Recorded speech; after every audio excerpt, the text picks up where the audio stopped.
Kakšni so občutki ob današnjem prijemu priznanja?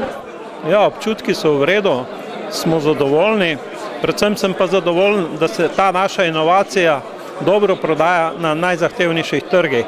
To so trgi Nemčije, Švice, Anglije, celo na Japonskem smo že bili na sejmu.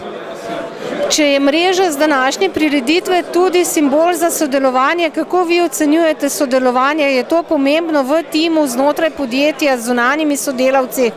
Ja, v vsakem primeru je zelo pomembno sodelovanje. Mi imamo mlad inženirski kader, ki sodeluje med sabo. Znanje, ki ga pa potrebujemo, ki ga nimamo v firmi, ga pa iščemo s fakultetami, inštituti, doma in tujini. Kako bi z nekaj stavki prepričali uporabnika, da kupi Mulčar Profi Mega? Ja, enostavno. Zaradi tega, ker je zelo hiter, ker porabi manj energije od konkurence, ker smo boljši od konkurence in ker imamo v tem trenutku en najboljših mulčarjev na svetu. Se vidimo tudi prihodnje leto? Mogoče, imamo že nove ideje. Moji sodelavci so že na Japonskem in v Nemčiji in iščejo nove konstrukcijske rešitve.